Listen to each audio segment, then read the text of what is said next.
আল্লাহ সুবহানাহু ওয়া তাআলা কোরআনুল কারীমের মধ্যে ঘোষণা করলেন, আল্লাযী খালাকাল মাউতা ওয়াল হায়াতা লিয়াবলুয়াকুম আইয়ুকুম আহসানু আমালা। আল্লাহ পাক রব্বুল আলামিন বলছেন, বান্দা তোমরা শোনো, হায়াতের মালিক আমি আল্লাহ, মৌতের মালিক আমি আল্লাহ। হায়াত এবং মৌত আমি আল্লাহ পাক রব্বুল আলামিন সৃষ্টি করলাম এই জন্যই, দেব তোমাদেরকে এই জন্যই। আহসানু আমালা, আল্লাহ পাক রব্বুল আলামিন এখানে বলতে পারতেন আকসারু আমালা,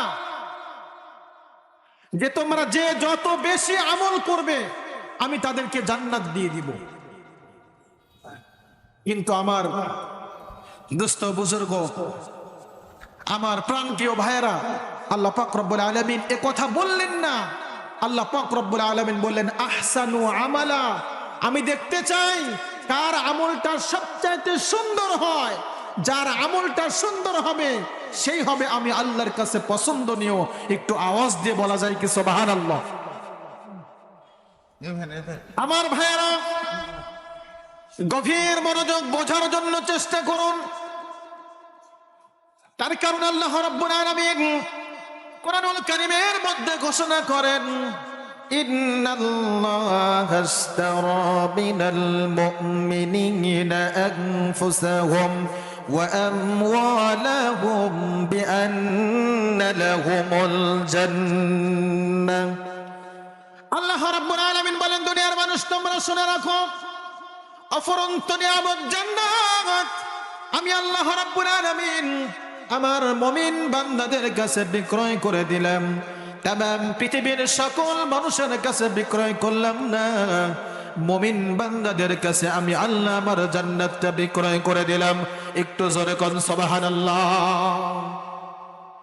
আমার ভাইরা, তার মানে বোঝা যায় আল্লাহ পাক রব্বুল আলামিন জানিয়ে দেন অফুরন্ত নিয়ামত জান্নাতে সকলেই যেতে পারবে না, একমাত্র ঈমানদার হবে যারা আমি আল্লাহর জান্নাতে যাবে তারা।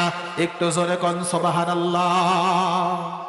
ঈমানের বড় দাম, ঈমানওয়ালাদের বড় দাম। সাহাবীদের ঈমান ছিল, সাহাবা আজমাইন রাদিয়াল্লাহু তাআলা আনহুদের কেমন ঈমান ছিল, আর আজকে আমাদের কেমন ঈমান? আমরা ঘর থেকে ঈমান নিয়ে বের হয়ে যাই, আর সন্ধ্যার সময় যখন বাড়িতে ঢুকি তখন বেঈমান হয়ে বাড়িতে আসি। আমার ভাইরা, সাহাবীদের ঈমান ছিল, তাদের জীবন চলে গেছে, জীবন দিয়ে দিয়েছে, কিন্তু তারা ঈমান নামক বস্তু দুনিয়ার জমিনে হারায় না। দুনিয়ার মায়া করে কোনো লাভ হবে না, আমি আল্লাহকে ভয় করব, আর আল্লাহ রাব্বুল আলামিনের প্রতি আমরা ঈমান আনব। আল্লাহকে তারা বিশ্বাস করত, রাসূলের আতাআত করত, রাসূলের মুহাব্বত করত। এই জন্য দুনিয়ার জমিনে আল্লাহ রাব্বুল আলামিন কোরআনুল কারীমের মধ্যে ঘোষণা করে দেন, রাদিয়াল্লাহু আনহুম ওয়া রাদু আন। জোরে কোন আল্লাহু আকবার। আল্লাহ রাব্বুল আলামিন জানিয়ে দিলেন, নবী আপনি শুনুন, আপনার সাহাবীদের প্রতি আপনি খুশি হয়ে গেছেন গো নবী, আমি আল্লাহ রাব্বুল আলামিন তাদের উপর খুশি হয়ে গেলাম। একটু আওয়াজ দিয়ে কোন সুবহানাল্লাহ। আমার ভাইরা, এই জন্য দুনিয়ার জমিনে যদি আমরা ওই রাসূলকে খুশি করতে পারি তাহলে আমার আল্লাহ রাব্বুল আলামিন খুশি হয়ে যাবেন। আর আল্লাহ রাব্বুল আলামিন যদি বান্দার উপর খুশি হয় তাহলে ওই বান্দা আল্লাহ রাব্বুল আলামিনের জান্নাতে চলে যায়। জোরে কোন সুবহানাল্লাহ। যেহেতু হায়াতের মালিক, মৌতের মালিক, আমি ইচ্ছা করলে দুনিয়ার জমিনে থাকতে পারবো না, আমি আবার যদি ইচ্ছা করি আমি নিজ ইচ্ছায় দুনিয়া ছেড়ে বিদায় হয়ে চলে যাব, তাও পারবো না। তার কারণ আমি থাকতে চাইলেও থাকতে পারবো না, যাইতে চাইলেও যাইতে পারবো না, যতক্ষণ পর্যন্ত মালিকের হুকুম না হবে। এই জন্য দুনিয়ার হায়াতটুকু গনিমতের মান মনে করতে হবে, আর এই সময়ের মধ্যে আল্লাহ এবং রাসূলকে খুশি করতে হবে। আর যেহেতু আমাদের দুনিয়ার জমিনে আমাদের কাজটা হলো রবকে খুশি করা, রবকে যদি আমরা খুশি করতে পারি আমাদের জীবনটা ধন্য হয়ে যাবে। তার কারণ আল্লাহ রাব্বুল আলামিন বলেন, বান্দারে দুনিয়ার জমিনে আমি তোমাদেরকে পাঠাইলাম, তোমাদেরকে প্রেরণ করলাম হাসি আর তামাশা করবার জন্য না, তোমাদের মালিকের গোলামি করবার জন্য। আল্লাহ রাব্বুল আলামিন বলেন, ওয়ামা খালাকাতুল জিন্না ওয়াল ইনসা ইল্লা লিয়াবুদুন। আল্লাহ রাব্বুল আলামিন কিন্তু বলতে পারতেন, বান্দা ওয়ামা খালাকাতুল জিন্না ওয়াল ইনসা ইল্লা লিয়ারিফুন। আল্লাহ তাআলা লিয়ারিফুন শব্দ ব্যবহার করলেন না, আল্লাহ রাব্বুল আলামিন বললেন লিয়াবুদুন। এক রবের ইবাদত করতে হবে, নানান রকম রবের গোলামি কিন্তু করা যাবে না। এই জন্য আজকে দুনিয়ার জমিনে মানুষ গাছের পূজা করে, মানুষ মাছের পূজা করে, পাহাড়ের পূজা করে, আগুনের পূজা করে। আমার রব এটা সহ্য করতে পারে না, আমার রবের বড় সহ্য হয় না। তার কারণ বান্দা যখন আল্লাহ রাব্বুল আলামিনকে ডাকে, বান্দা সঙ্গে সঙ্গে উত্তর দিয়ে দেয়। জোরে কোন সুবহানাল্লাহ। একজন আগুনের পূজারী আগুনকে পূজা করে, হিন্দু ধর্ম অবলম্বনকারী আগুনকে সামনে রেখে বলতেছে সনম সনম, আগুনকে সামনে রেখে বলতেছেন সনম সনম বলে আগুনের পূজা করে, মালিকের গোলামি করে না, দুনিয়ার পূজা করে, রবের গোলামি করে না। এই আগুনের পূজা করতে করতে হঠাৎ করে তার জবান দিয়ে বের হয়ে গেছে সময়, হঠাৎ করে তার জবান দিয়ে বের হয়ে গেছে সময়।